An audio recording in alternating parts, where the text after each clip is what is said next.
Voilà. Le trou, ben oui, il y a un gros trou. Un gros trou, pourquoi? Pour mettre la tête. Pour mettre la tête? Qui a une grosse tête là? Toi, voilà, c'est bien que la grosse.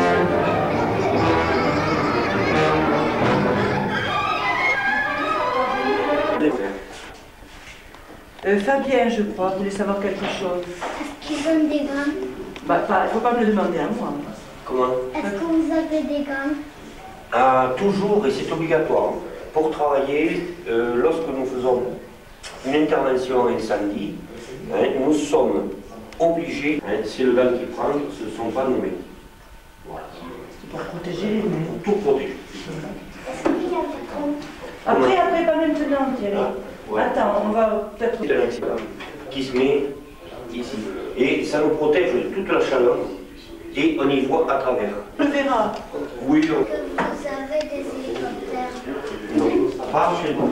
Il se demandait à quoi ça pouvait servir un hélicoptère chez les Alors, je pompiers. vais quand même te répondre. Ce que ça Voilà, peut servir c'est un savoir. hélicoptère, c'est que lorsqu'il y a des blessés très très graves, ben, l'hélicoptère qui vient de l'hôpital de Toulouse ou de Montpellier, du SAMU de Montpellier, ben, il vient chercher la personne sur place et en un quart d'heure, il est à Toulouse.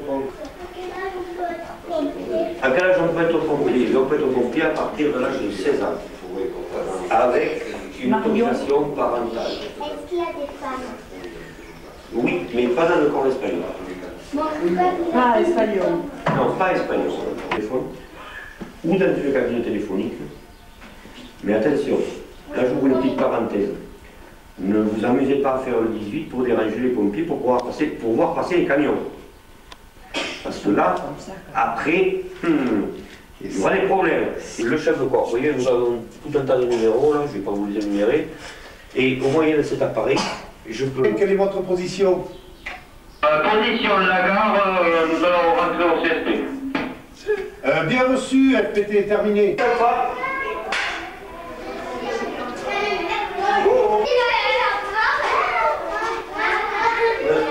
Venez voir, parce que je vous disais tout à l'heure, les appareils pour rentrer dans la fumée. c'est un camion qui est sorti. C'est le département de pays. Allez, doucement. Soyez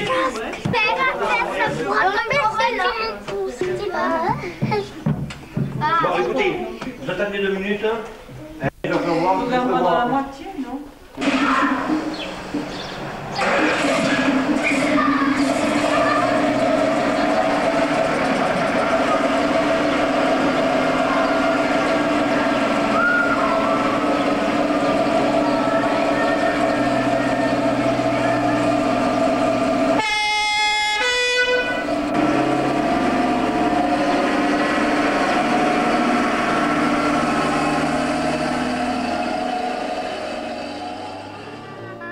Comment vivaient nos grands-parents autrefois.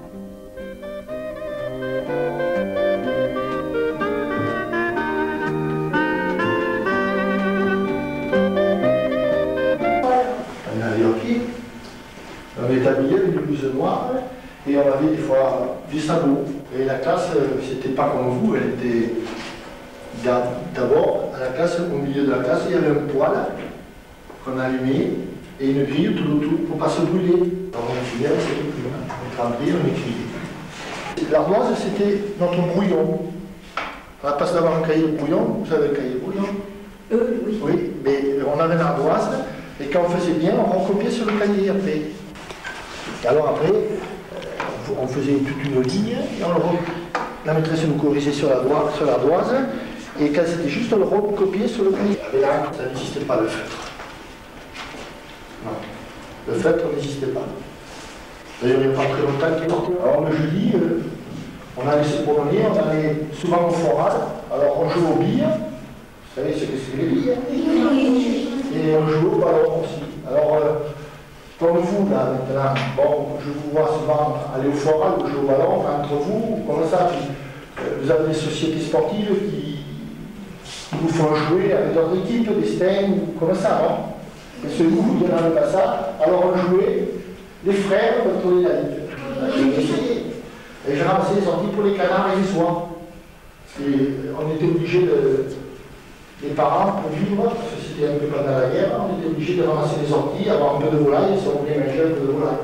Et ça, on ne pouvait pas acheter, alors on les élevait. Voilà. Alors, adieu le ballon, adieu les filles. Des vacances. Ah oui, il y avait des vacances. Alors, je vous expliquais les vacances, comme vous, vous aviez des vacances.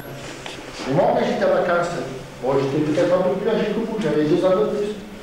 Et là, je partais à la campagne pour garder les moutons. Et Étais-tu gâté à Noël? Oh, à Noël, on n'était pas gâtés, non. Alors, à Noël, on mettait une paire de chaussures dans des chaussures, des sabots, on mettait un peu comme ça. Encore, ces sabots, ils sont très jolis à côté de ce qu'on avait.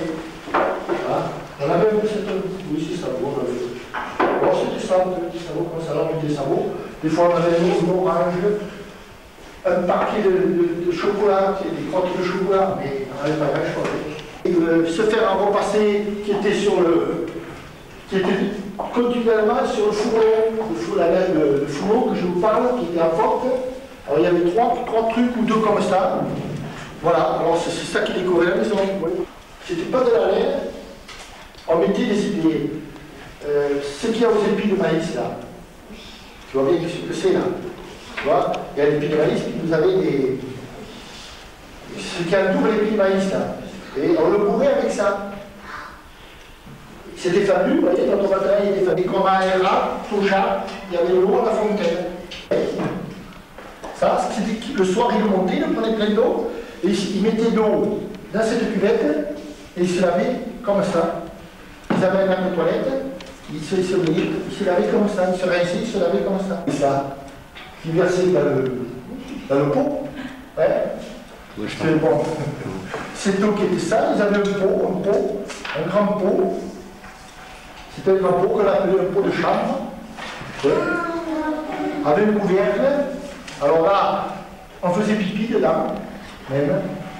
Et cette eau, il le versait dans le pot de chambre. Alors là, il s'éclairait avec ça, la campagne. Tu vois, avec ça. À la maison, il mettait ça sur la table, c'était... Il manque un tube. Oui, il manquait un tube normalement, il devait y avoir un tube en verre. C'est de lampe à pétrole. Celle-là, oui, c'est de lampe à pétrole. Ou alors, il y en avait qui étaient, on appelait le lunou à 3 becs, à 5 becs. Alors c'était un lunou, il le tendait, il mettait de l'huile ou du pétrole, là, et il y avait 7 mèches, ils avaient ces mèches, ils s'éclairaient comme ça. On mettait le café là-dedans, on le moulait, tu vois, et on le ressortait là, tu vois, là-dedans, il était moulu. Et alors après, là, il y avait un filtre, tu vois, regardez le filtre, vous le voyez, regardez, vous voyez le filtre là, vous voyez ce filtre là. Et alors on mettait le café dessus là, voilà, pour que et vous voyez, il y a la trace d'ailleurs, et regardez après ce volume là, vous voyez le volume là, regardez, le volume, et regardez, voilà, regardez là, vous voyez le volume, le mur, et bien ça s'appelait les laveuses. Pourquoi on l'appelait les laveuses? Parce que toutes les mamans allaient laver le linge là, dans ce coin. Alors ils avaient un battoir. Un battoir, c'était un bout de bois avec un manche. Ils frottaient avec du savon de Marseille. Ils le frottaient, ils tapaient, pam, pam, pam. Ils le retournaient, pam, pam, pam. Et après, ils le rinçaient dans le lot. Les sabots, parce que j'avais mon grand-père, qui était sabotier. Alors on mangeait, je vous dis, la soupe, beaucoup de soupe. La soupe, la viande, on la mangeait tous les samedis à peu près.